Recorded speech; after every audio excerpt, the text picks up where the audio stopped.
겉보기에 날씬해 보여도 비만한 사람들, 소위 마른 비만인데요. 마른 비만인 사람들은 자신의 체중을 키의 제곱으로 나누어 계산한 체질량 지수, 즉 BMI는 정상 범위에 속하기 때문에 겉으론 뚱뚱해 보이지 않습니다. 그러나 근육량은 적고 체지방률은 높은데요. 특히 복부 내장 지방이 과하게 쌓인 경우가 많습니다. 이번엔 일반적인 비만만큼 위험한 마른 비만에 대해 알아보겠습니다. 먼저 마른 비만의 체형을 보면 팔다리는 가늘고 배만 볼록 나와 있는 경우가 많은데요. 이들이 저체중인 이유는 근육과 수분량이 감소됐기 때문입니다.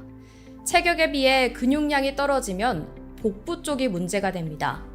복근이 감소했기 때문에 밥을 먹고 난 후 복압이 올라가는 상황에서 배가 남산만하게 커지는 증상이 나타나는 겁니다. 그런데 이렇게 근육량이 적고 체지방이 많은 상태에선 또 다른 문제가 발생합니다. 인슐린 저항성 문제입니다. 인슐린은 혈당을 떨어뜨리는 역할을 하는 호르몬입니다. 인슐린 저항성은 인슐린이 분비되지만 저항성으로 인해 인슐린 작용을 잘 하지 못하는 상태를 말합니다. 따라서 인슐린 저항성이 있으면 혈당 수치가 높게 유지되고 이 상태가 지속되면 당뇨병이 발생할 수 있는 겁니다. 계속해서 마른 비만은 근육량이 적다고 언급하고 있는데요. 그렇다면 마른 비만의 원인은 운동 부족일까요? 아닙니다. 대부분의 마른 비만인들의 문제는 운동 부족이라기보다 먹는 양이 너무 적어서 근육량이 감소하는 점입니다. 무작정 굶는 다이어트를 실천하는 등 잘못된 식습관으로부터 영향을 받은 겁니다.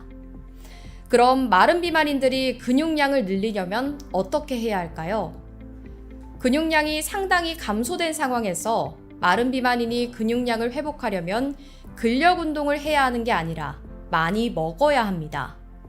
일반적인 비만 환자나 정상 체중인 상황이 아니라 마른 비만처럼 근육량이 현저히 감소한 상황에선 많이 먹는다고 체지방이 늘어나는 게 아니라 오히려 근육량이 증가하게 됩니다.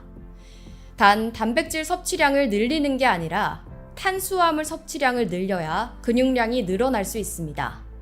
물론 끼니마다 적정 탄수화물과 단백질, 식이섬유소가 골고루 들어간 음식 섭취는 기본이겠죠.